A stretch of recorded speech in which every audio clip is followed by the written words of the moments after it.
Hey, today is such an important day for our church, and if this is your first time with us or your first time watching, this is the perfect time to be here for the first time because, as I said a couple weeks ago when I talked about today, we're going to kind of peek behind the curtain, and hopefully you'll discover there's not a curtain. Today, I want to talk about more than ever what we're about as a local church. So if this is your first time, or maybe you're skeptical, somebody made you come to church because you're spending the weekend with them, whatever. Again, this is the perfect time. A couple years ago, Sandra and I were in the kitchen talking. We were kind of just entering that empty nest season of life. And so we were talking about what are we going to do with our time and what's the best way to invest this season of our life. And we were just, again, having this cool discussion, and then she asked a question that I thought was amazing. In fact, I wrote it down, and I actually used it in a message a couple of years ago, right after she said it. She said, what would we like people to line up at the end of our lives and thank us for?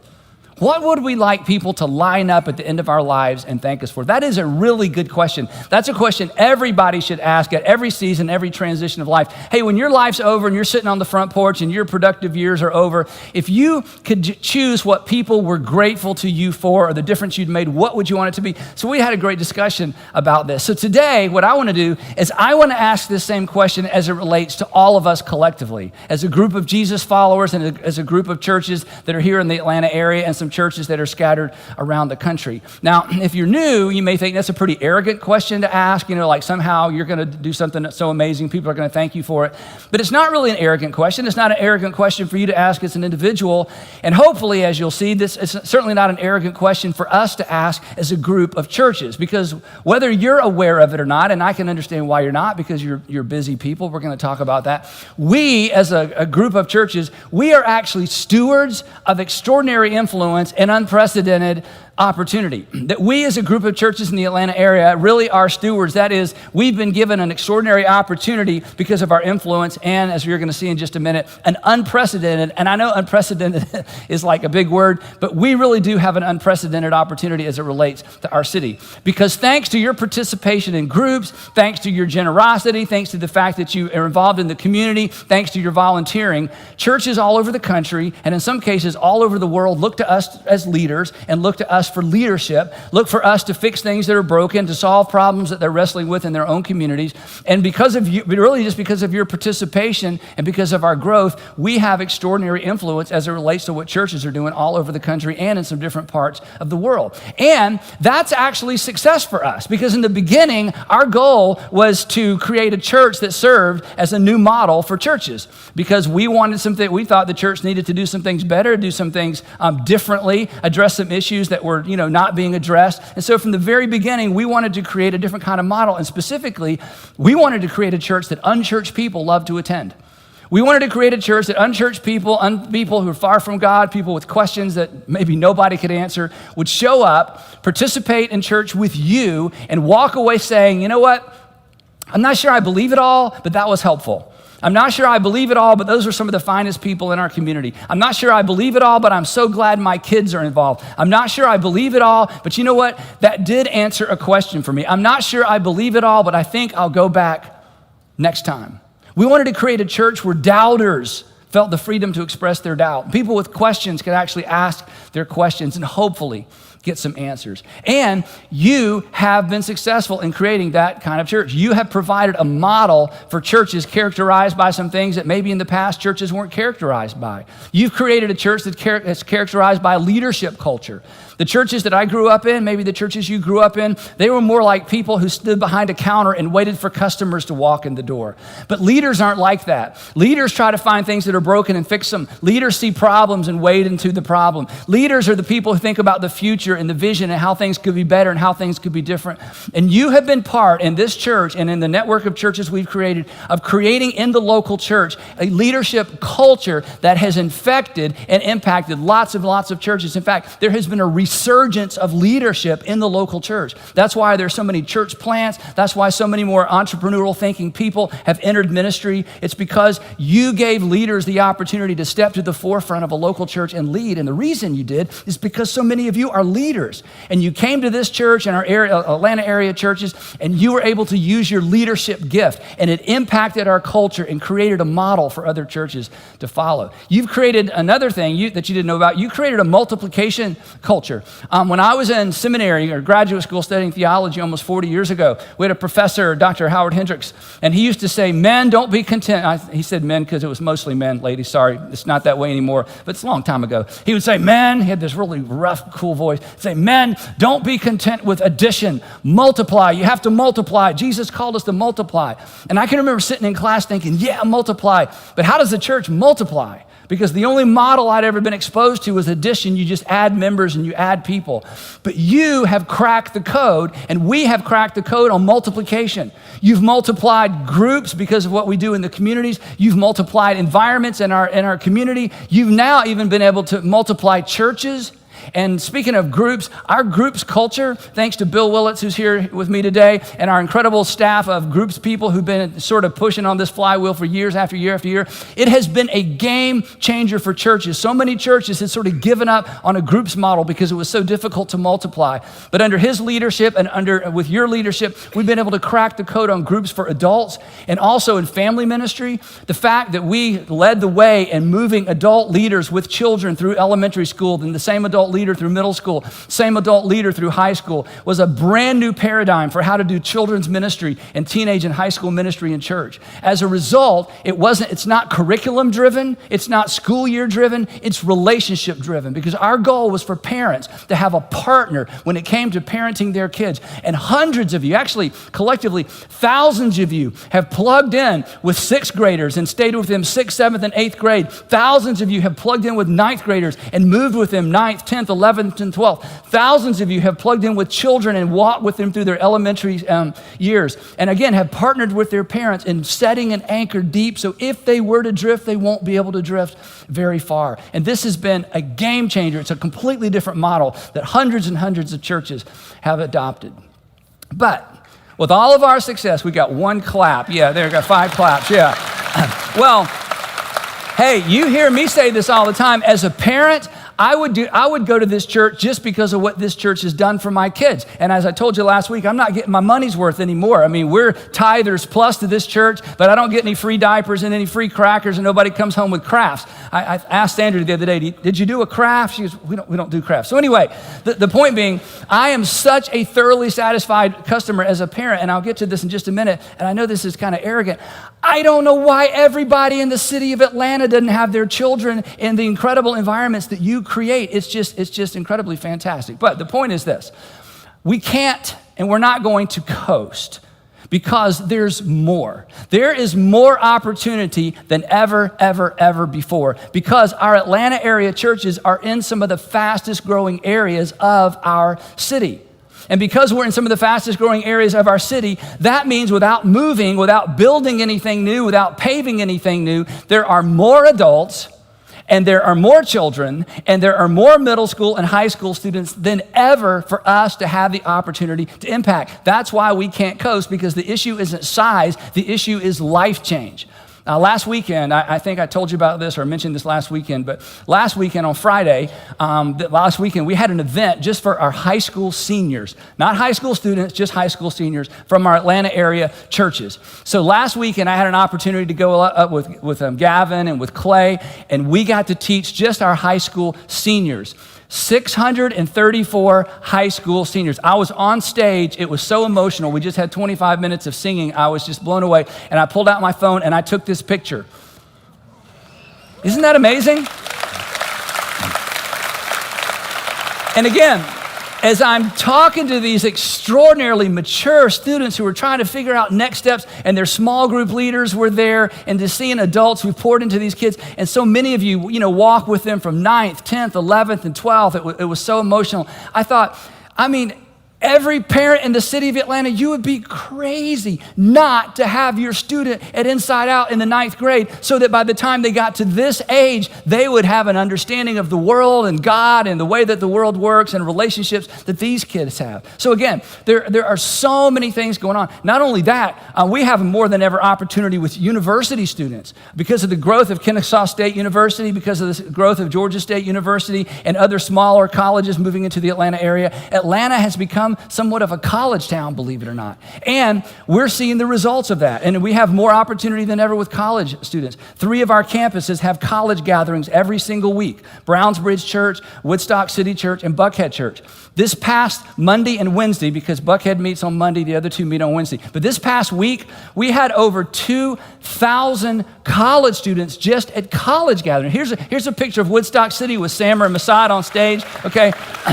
1,000 plus college students, mostly from Kennesaw State University. So again, because of where we're located and because of the way our city has changed, we have more opportunity than ever. But here is why our opportunity is unprecedented. And here's why we have to get this right. And here's why we're not taking our foot off the pedal. And here's why those of you who are adamant, and are not adamant, but are passionate about discipleship and seeing people become Jesus followers, this is why we need you more than ever.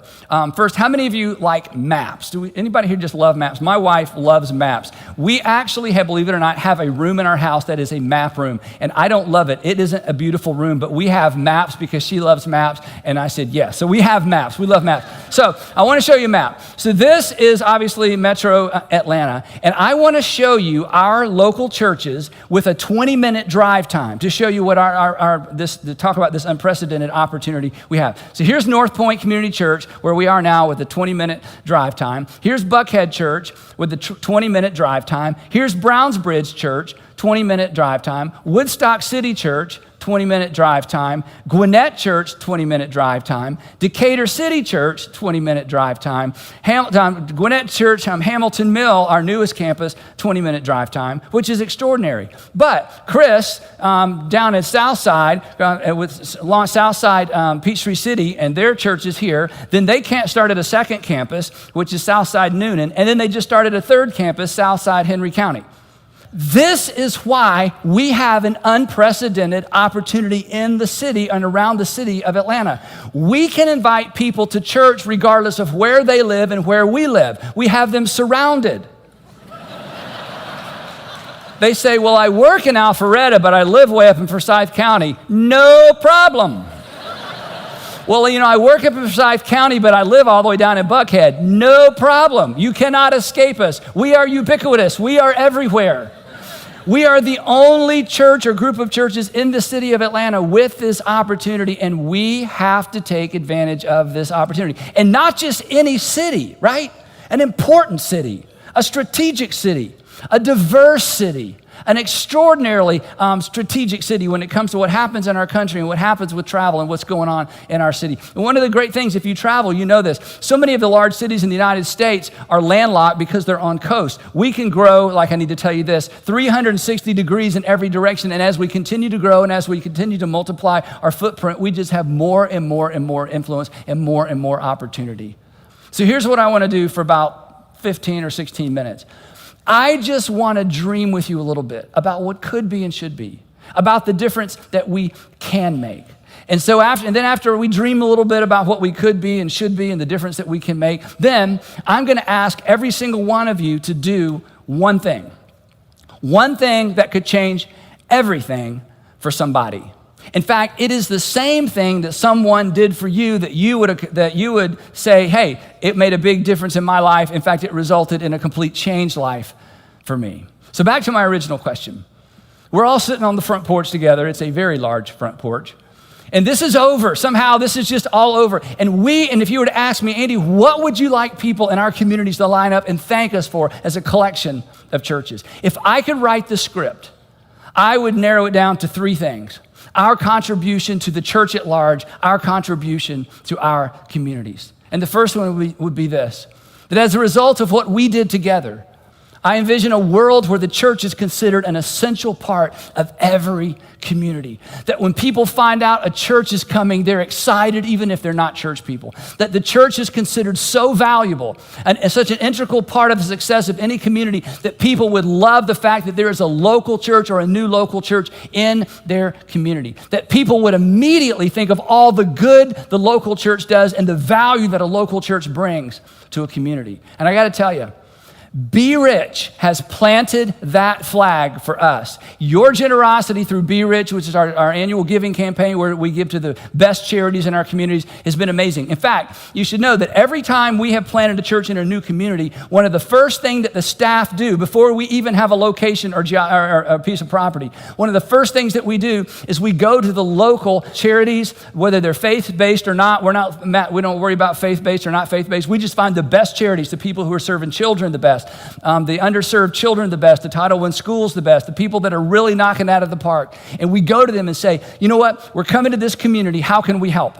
How can we help you raise money? How can we resource you? And how can we help you with volunteerism? And as a result of your consistent generosity in all of these communities, these churches would be missed in terms of what's happening in the communities if we were to leave. And I envision a world where that's true of every community and every single church. And you are leading the way in that direction. In fact, this year, over 70 churches are going to join us in our Be Rich campaign. And there are dozens of other churches who took this idea and ran with it, rebranded it. They don't call it Be Rich, they call it something else. But they understand the value and they understand their responsibility to make a difference in the community, whether or not the people in the community ever darken the doors of their church. I envision a world where people love the fact that there's a church in the community. The second thing is a world where people skeptical of what we believe are envious of how well we treat each other and amazed at how well we treat them. This captured the attention of the ancient world. This is what set the early Christians apart. They picked up abandoned children. They stayed in villages when plagues would rip through different parts of the world, and they would nurse people back to health, and they would give up or lose or risk their own lives to help the sick. That unusual kind of love got the attention of the world again once, and I think it can again, and it is the thing that we've been called to. It should be, as individuals and as a group of people, it should be our brand. It should be our reputation. When people think Christian, they should think finest people I've ever met. When people think Christian, they don't think of legalism, they don't think of criticism, they don't think of all the stereotypes. When they hear the word Christian, they think, oh yeah, I'm not sure I'd ever want to be one, but I sure hope my daughter marries one. Because those Christian men, they know how to treat a woman. I'm not sure I would ever want to, be one, but I sure hope I get to work for one. I hire all of them I can. They're the most honest, hardworking people. And the thing is this should not take us by surprise. In fact, it's amazing we lose sight of this so quickly. Because toward the end of his ministry, in the last final hours really with his apostles, Jesus said something that is so extraordinary, and he didn't say this about anything else. He said, look, by this one thing, people will know if you're my follower. By this one thing, people will know that you're my disciples. By this one thing, people will know that you have been paying attention to what I've taught, that you love one another. And not the kind of love that you want, and not the kind of love that you've seen expressed, and not the kind of love that you've received. He defined that kind of love. He says, as I have loved you, talking to his apostles and ultimately to us, as I have loved you, you are to love one another, and by that unique brand of love, people will know that you're my followers. When you get this right, people pay attention. When you get this right, it paves the way to influence. When you get this right, we become attractive because of who we are and what we do, regardless of what we believe and regardless of whether or not the people around us ever believe what we believe. Imagine a world where people are envious of the way we talk about each other, envious of the way we treat each other, and amazed that we would include and treat them the same way. That changed the world once. It is no mistake that Jesus said, that's where you plant your flag in terms of your reputation. And this is something we have all been called to do, but I envision a world where the church is the epicenter of that kind of love and that kind of acceptance and that kind of unconditional expression of grace and mercy and forgiveness. And third, I envision a world where people want the message of Jesus to be true before they believe it's true. A world where people want the message of Jesus to be true before they believe it's true. A world where the gospel is so clear that it is as compelling as it actually is because it's so clear. Because when the gospel message is clear, people will want it to be true before they believe it's true. Who doesn't want justice for people who've been treated unjustly? And if there is no eternity, there is no justice, because there is certainly no justice for most people in this life. Who would not want to think that there is a God who knows their name, who loves them personally and has invited them to refer to him and to call him and to relate to him as a heavenly father, not because he's a man, not because he's male, not because he's a literal father, but it is the best image that human beings can wrap their minds around when they think of a powerful being that loves them and cares for them and promises to protect them. Who doesn't want there to be eternal life? Who doesn't want there to be something beyond this life? And this is the promise of the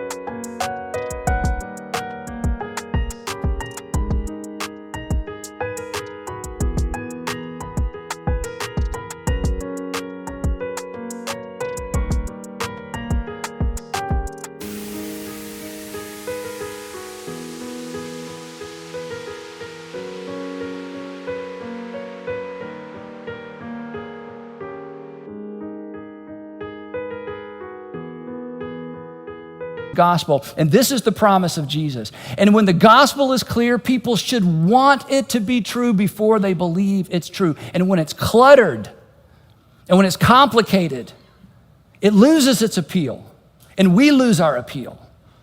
But I envision a world where the church gets this right and the gospel is so clear that people lean in and want it to be true before they're convinced it's true. Jesus said something very interesting along these lines, and Luke captures this for us. And when you read it, if you're just reading through the New Testament, this is one of those verses that you read and go, and keep going. But the depth and the significance, I feel as if maybe Jesus was looking out beyond his own death and beyond the resurrection. And he was thinking of that day when the gospel would go into Gentile parts of the world and the polytheists of the world would wake up one day and realize, what? There is a single God who knows my name and loves me, and I don't have to continue to make sacrifice to appease this God when I never know what this God thinks about me anyway. Jesus said this. He said, the law and the prophets, talking about the Old Testament. That's the first century, name for the Old Testament, or what we call the Old Testament. The law and the prophets were proclaimed until John, talking about John the Baptist. He said, up until the time of John, it was all about Moses. Up until the time of John, it was all about Israel. Up until the time of John, it was all about a covenant between God and a nation.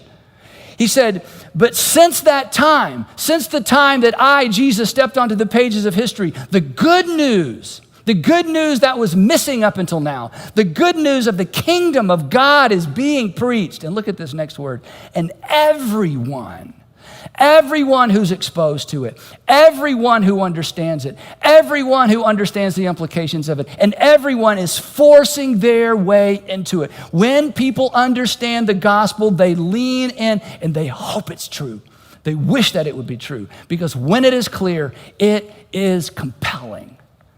And if that was our contribution to the church, and if that was our contribution to our city, and if that was our contribution to the world, we would leave the world and we would leave the church in better shape than how we found it. So, as for me, if you can't tell already, I am more committed, I am more energized, and I am more excited than ever about partnering with you to inspire more and more and more people to follow Jesus. And why not? Because Jesus brought the kingdom of God to earth, and everyone is invited to participate in it. Now, here's what I know. You're busy. It's like, this is great, Andy. I hope good luck with that. Go get them, Tiger, Because, I got stuff to do. I know, you're busy. You're raising kids. You're trying to have kids. You're trying to find somebody to have kids with. You're trying to date. You're trying to figure it out. You're trying to finish school. You're trying to get into school. You're trying to see your grandkids, and they're scattered all over the country. And it's like, why couldn't they come here? They've got plenty of churches here and jobs here. So anyway, I get it. You're busy. And I, along with all the lead pastors of all our churches and all of our staff, we're going to keep all the organizational plates spinning. So you don't need to worry about any of that. But there is something you can do. In fact, there's something you must do There is one thing that you could do that could change everything for somebody. And as I said earlier, it is the thing that perhaps changed everything for you. And that one thing is not a new thing. It's an old thing. In fact, this thing that everyone can do is the reason that all of this, by God's grace, exists. There is one behavior. There is one habit that in the early days, most of us embraced that have allowed us to accomplish, again, what we, humanly speaking, have accomplished. And it's a habit.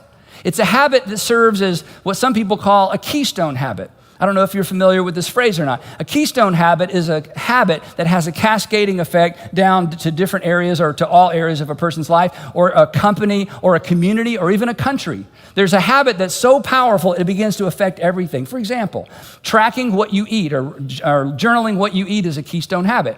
If you journal what you eat, you pay more attention to what you eat. If you pay more attention to what you eat more healthy. If you eat more healthy, you sleep better. If you sleep better, you're more alert at work. If you're more alert at work, you make more money. If you make more money, your children love you. If your children love you, they stay in town and have grandchildren you have access to. So anyway, can't promise that. It's a keystone habit. And some of you learned this because when you started journaling what you ate better, you exercised more. I mean, it's a keystone habit. Another keystone habit is dinner, if you're a family and you have children, dinner at the table 4 nights or 5 nights a week. Families who make this a habit, we eat together, we don't go out to eat, we eat at home 4 or 5 nights a week. It's a keystone habit. The keystone habit, it trickles down to relationships, conversation, clarity, homework, grades, scholarships. Everybody's happier, okay? So it's a keystone habit.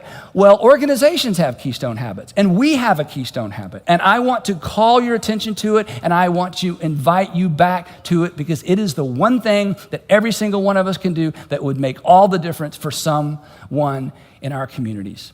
And we called it in the old days, and I'll call it in these new days, invest and invite. Invest and invite. It's very simple. You love your neighbors. You love your friends, you love the people you work with, and then when the time is right, you invite them to church. You invest in that relationship, you invite them to church. You invest in that relationship, you invite them to church. Not because they're projects. They're not projects. There's people. The reason you invite them to church is the same reason you tell them about a good restaurant or a new restaurant. Why? Because you don't want them to miss out. And these environments that you have created in all of our Atlanta area churches, are you kidding me? Why would anyone want to miss out on any of these? These are some of the best kept secrets in our city. Last week in Transit, that's our middle school environment. In Transit, they were talking about everybody has influence. This is 6th, 7th, and 8th graders. All of you have influence, which makes all of you leaders. Here, let's learn how to leverage the influence you have so that you can impact people in a positive way. And this whole lesson was about how to leverage influence. It was incredible. And then, get this, every parent that afternoon got an email from the small group leader with 3 questions to ask at home to keep the conversation going. So a mom came up to me, she was just so excited about this. She said, I'm telling it. She said, as a parent, I don't care what you believe. I don't care what you believe religiously. You want your kids to understand the influence they have. You want your kids to understand how to leverage it in a positive way. And the fact that I had questions emailed to me to keep the conversation going, who wouldn't want their middle schooler in an environment like that? I'm going, I know.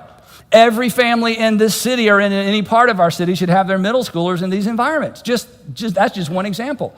We have a citywide initiative called Canopy for singles. Canopy is the best way and the best place in Atlanta for singles to meet other singles. It's based around affinity groups, cooking, hiking, biking, running, jogging, anything you can think of. We bring singles together, and then 2 or 3 times a year, they all get together and do a time of worship and teaching. We call it Canopy Stages. And we have the potential to do that because of our reach to singles both in the city and all around the city. It's an incredible opportunity. It's one of our best kept secrets. In fact, if you're a single, just go to canopysocial.com to find out more about Canopy. I can go on and on and on. These environments that you've created, that you have funded, why would we not want to invite people? Because it will certainly impact their life in a positive way, even before they come to the same conclusions perhaps you have about God and faith and who Christ is.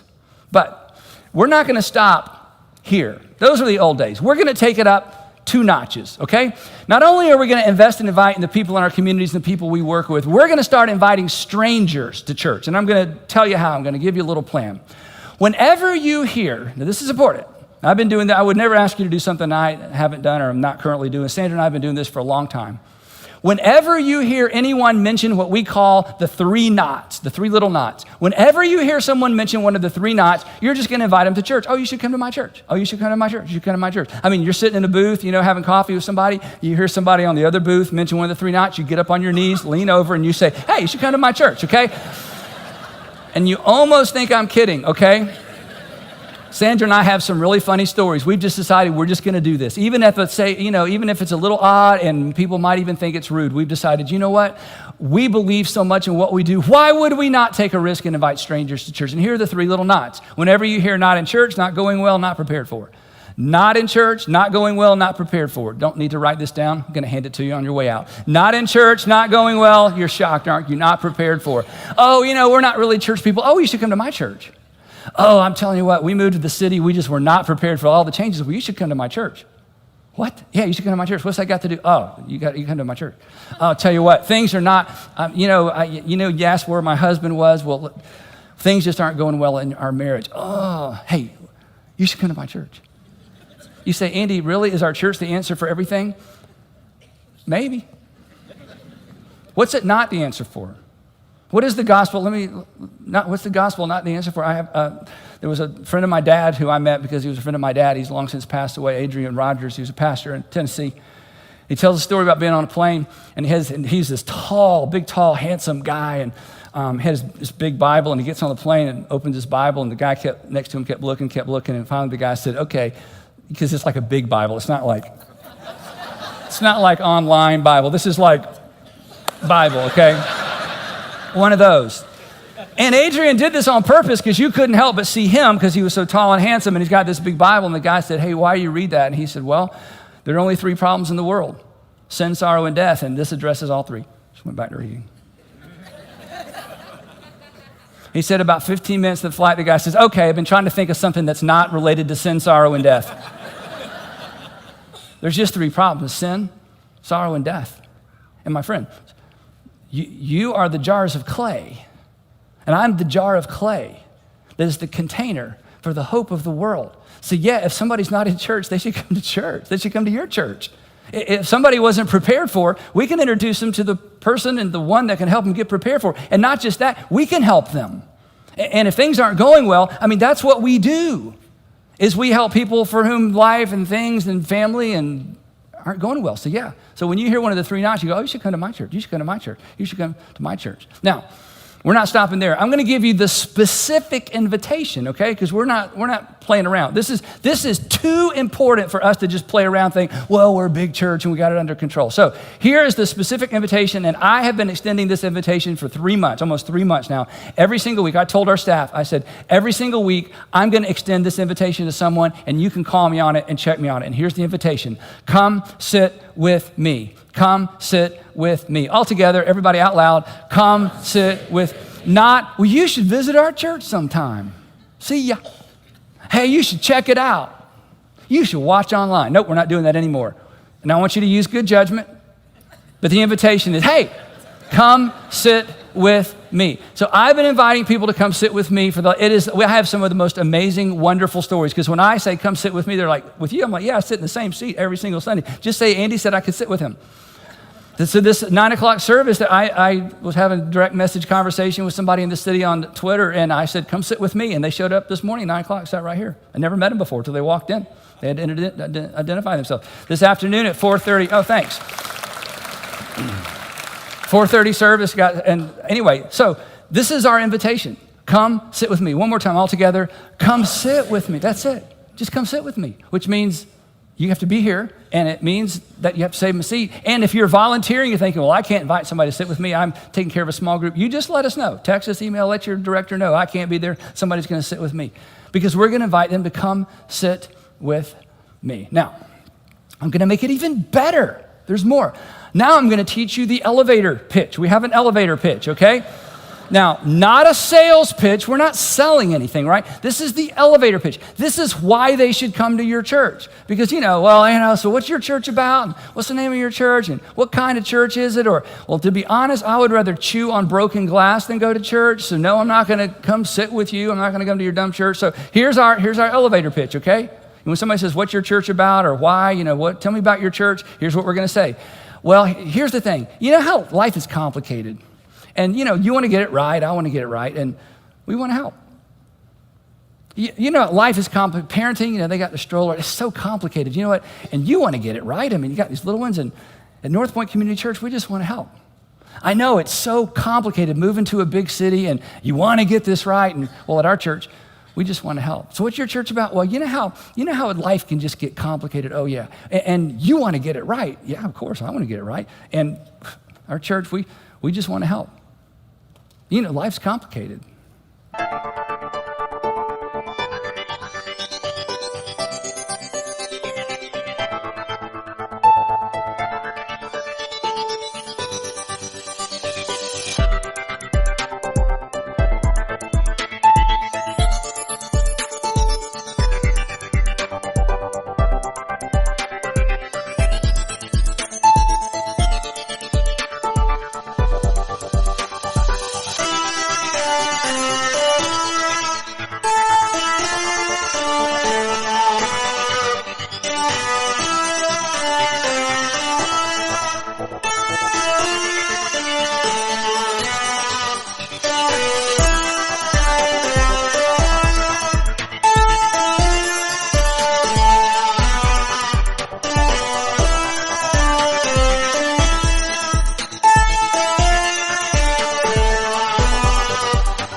Parenting's complicated, school's complicated, dating's complicated, everything's complicated. You just pick whatever season of life they're in. You got it. You know how that's complicated? Yeah. Well, and you want to get it right. Yeah. Hey, we just want to help. Come sit with me. Now, I'm being kind of silly and, but this is a big deal. Because from my perspective, this boils down to this one simple question. Will we or won't we? Will we or won't we be good stewards of this unprecedented opportunity in our city? Will we or won't we be good stewards of our more than ever opportunity, an opportunity to inspire more people than ever to become followers of Jesus, almost anywhere in our city? And I say, yes. Yes, we're going to take advantage of that opportunity because, come on, we're just doing for others what somebody did for us. You're here because somebody invited you, right? Aren't you glad somebody invited you? And aren't you glad they invited you more than once because you said no the first 5, 6 times? Then they kept sticking stuff in your mailbox. Then they finally one Sunday morning picked up your kids and took them off the church. It's like, where are my kids going? Well, we're taking your kids. And finally you followed along behind your kids and you looked for snakes. There were no snakes, and you thought, these people seem kind of normal. Then you saw somebody you knew from work or you knew from the community. You thought they're kind of normal. Next thing you know, you walk in about halfway through a service, you get all emotional and you're like, what's wrong with me? And you cry. And then some point you see a baptism video and it kind of connected with you, and here you are, you got one of our cool t-shirts on, right? So this is just a matter. This is so simple, we can all do it. Hey, life's complicated. You want to get it right. We can help. Come sit with me. This is the keystone habit that changes everything. Here's why it's such a big deal. This is the bigger deal. This is the bigger picture. When we do this consistently and we get this right, it's a keystone habit. It will impact how we serve. It will impact how we sing. It will impact how we give, and it will impact, and to me this is the most important one, it will impact how we evaluate. Because as long as we see ourselves through the lens and the eyes of people who are here for the first time, as long as we see and evaluate through the eyes and the ears of the people who aren't so sure about the whole God and Jesus thing, as long as we evaluate through the eyes and the ears of the people who have questions about the Bible, then we're going to get it right. But the minute we turn inward and it's all about us, we are done. We may be big and done, but we are done. We are no longer making disciples. We are no longer living and working and ministering in sync with God's Spirit that He put in us to do something for our world. So we got to continue to be a place where people who are suspicious, people with questions, people who are seekers and starters and returners can show up and get some answers to their question. But more than anything, I just want them to meet you. I just want them to participate in the environments that you've created. Because at the end of the day, they're life-changing. And I don't know why everybody wouldn't want to be a part of it. This one keystone habit, invest in inviting strangers, come sit with me, will keep us focused on our mission and will allow us to, again, lead more people to become followers of Jesus. And after all, come on, Jesus brought the kingdom of God to earth. Jesus introduced the kingdom values to earth, that everybody has dignity, that everybody has worth, that everybody matters, and everyone is invited to participate in it. So why would we not invite them? So here's your assignment this week. This week, maybe before this day is over, you're going to hear, now that I've kind of put it in your head, you're going to hear somebody say something, church, our things aren't going well. I wasn't prepared for that. Church, I wasn't prepared for that. I moved to this city, boy, we had a baby, and we thought we had it all under control. Everything was beautiful. Then they let us take it home. We were not prepared for that. Things aren't going well at home. Things aren't going well with my college-age son. You're going to hear one of these three things, and then you're going to have a decision to make. And I hope you'll decide to speak up and say, hey, it's so complicated, isn't it? And you want to get it right. We all do. I struggle with getting it right too. At our church, we just want to help. Come sit with me.